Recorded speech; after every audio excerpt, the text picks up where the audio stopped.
കൂടുതൽ വാർത്തകളും വീഡിയോകളും കാണാൻ ഈ ചാനൽ സബ്സ്ക്രൈബ് ചെയ്യുക. കൂടെ ബെൽ ബട്ടൺ അമർത്തുക.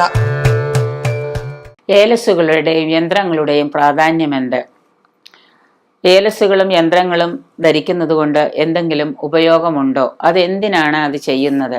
അത് ധരിച്ചിട്ട് അതിൻ്റെ ഉപയോഗം അല്ലെങ്കിൽ അതിൻ്റെ ഗുണം അറിഞ്ഞവർക്ക് അതിനെക്കുറിച്ച് അറിയാൻ പറ്റും. വെറുതെ ഏതെങ്കിലും ഒരു യന്ത്രം വാങ്ങി ധരിച്ചാൽ മാത്രം അത് നമുക്ക് ഉപയോഗപ്രദമാവില്ല. ചിലവർ പറയുന്നുണ്ട് എൻ്റെ മേലെ 5 യന്ത്രമുണ്ട്, അതൊന്നും വലിയ കാര്യമല്ല, അതങ്ങനെ കിടന്നിട്ട് വലിയ കാര്യമൊന്നുമില്ല. പക്ഷേ ഈശ്വര ആരാധനയുടെ വിവിധ മാർഗങ്ങളിൽ വളരെ പ്രാധാന്യമുള്ളതാണ് ഈ പറയുന്ന യന്ത്രധാരണം എന്ന് പറയുന്നത്. അതിനെ നമ്മൾ അത്ര നിസ്സാരത്തിൽ തള്ളിക്കളയേണ്ട. നമ്മൾ നേരത്തെ പറഞ്ഞിട്ടുണ്ട്, ഹോമവും പൂജയും ഒക്കെ കഴിഞ്ഞാൽ യന്ത്രധാരണം നിർബന്ധമായിട്ട് രക്ഷാകവചമായിട്ട് ധരിക്കുന്നത് കൊണ്ട് നമുക്ക് തീർച്ചയായിട്ടും ഇപ്പോൾ ആയുസ്സിന് ദോഷം വരുന്നൊരു വ്യക്തിക്ക് ആയുസ്സിന് ദോഷം മാറാനായിട്ട് പല പരിഹാരങ്ങളും ചെയ്തതിന് ശേഷം ഒരു മൃത്യുഞ്ജയ യന്ത്രം വഴിപാടായിട്ട് കൊടുത്തു കഴിഞ്ഞാൽ തീർച്ചയായിട്ടും കണ്ണുമ്മ കൊള്ളുന്ന വിരികത്ത് കൊണ്ട് അയാൾക്ക് രക്ഷപ്പെടാൻ സാധിക്കും. അപ്പോൾ ഈ യന്ത്രങ്ങൾ എന്ന് പറയുന്നത്, ഏലസുകൾ എന്ന് പറയുന്നത് ഈശ്വര ആരാധനയുടെ മറ്റൊരു ഭാഗവും കൂടിയാണ്. അതിനെ നമ്മൾ യഥാവിധി എഴുതി ഹോമിച്ച് ജപിച്ച് പ്രാണൻ വെച്ച് പ്രാണാഹുതി ചെയ്ത് നമ്മൾ ധരിക്കുമ്പോൾ തീർച്ചയായിട്ടും അതിൻ്റെ ഒരു കോൺസിക്വൻസ് അല്ലെങ്കിൽ അതിൻ്റെ ഒരു റിസൾട്ട് നമ്മൾ ഈ പറയുന്ന ഉദ്ദേശിച്ച വ്യക്തിക്ക് അത് കിട്ടണം. അപ്പോൾ അനേക വർഷത്തെ അനുഭവ സമ്പത്തിലൂടെയാണ് ക്ഷിപ്രഫലസിദ്ധി ഉള്ളതായിട്ട് പറയപ്പെടുന്നുണ്ട്. ഏതിന്? ഈ യന്ത്രങ്ങൾക്ക് അനേക ഫലസിദ്ധി. പണ്ടൊക്കെ ഒലയിൽ എഴുതിയിട്ടാണ് ധരിക്കുക.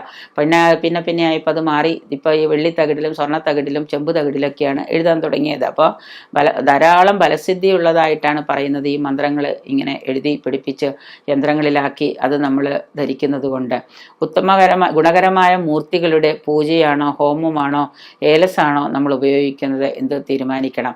ഇപ്പം നമുക്ക് ഒരു മൂർത്തിയുടെ ഒരു കൂടുതലായിട്ടുള്ള ഒരു അനുഗ്രഹം, ഒരു മൂർത്തിയുടെ അനുഗ്രഹം വേണമെന്ന് വിചാരിക്കുക.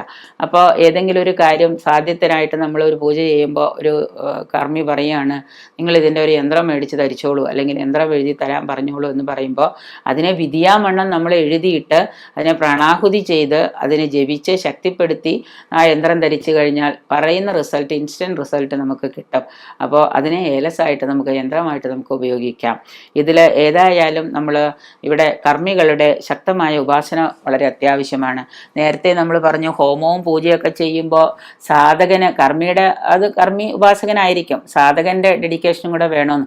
ഇവിടെ സാധകനേക്കാൾ കൂടുതലേറെ ഒരു യന്ത്രം ഉണ്ടാക്കുമ്പോൾ കർമ്മിയുടെ ഉപാസനയും കർമ്മിയുടെ ശക്തമായ ഒരു ചലനവും അതിലുണ്ടായിരിക്കണം. അയാളുടെ കൂടെ ജീവൻ കൊടുത്തുകൊണ്ടൊരു കർമ്മത്തിൽ ഈ യന്ത്രത്തിൽ ജീവൻ കൊടുത്തിട്ടാണ് ആ വ്യക്തിക്ക് ധരിക്കാനായിട്ട് നമ്മൾ കൊടുക്കുക. അത് ചെമ്പ് തകിടാണെങ്കിൽ 6 മാസക്കാലവും, സ്വർണ്ണത്തകിടാണ് തങ്കത്തകിടോ മറ്റോ ആണെന്നുണ്ടെങ്കിൽ 12 വർഷക്കാലവുമാണ് പറയുന്നത്. വെള്ളിത്തകിടാണെങ്കിൽ 1 വർഷക്കാലവും ഒക്കെയാണ് അതിൻ്റെ ആയുസ് പറയുന്നത്.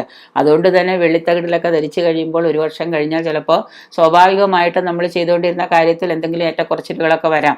അപ്പോൾ ഈ പൂജ ചെയ്ത് 1 വർഷം മുമ്പ് പൂജ ചെയ്ത ആളെ വിളിച്ച് ചീത്ത പറയുകയല്ല ചെയ്യേണ്ടത്. നമ്മളുടെ ഇപ്പോഴത്തെ ഗോചരവശാലുള്ള സമയത്തിന് മാറ്റങ്ങൾ വന്നിട്ടുണ്ട്. അതുകൊണ്ട് നമ്മൾ എന്ത് ചെയ്യണം? ഇപ്പം നിലവിലുള്ള പൂജകൾക്ക് പ്രാധാന്യം കൊടുക്കുക അല്ലെങ്കിൽ യന്ത്രങ്ങൾക്ക് പ്രാധാന്യം കൊടുക്കുക എന്നുള്ളതാണ്. അപ്പോൾ തീർച്ചയായിട്ടും കർമ്മികളുടെ ശക്തമായ ഒരു ഉപാസനാ ഫലം നമുക്ക് ഇതിൽ വേണം.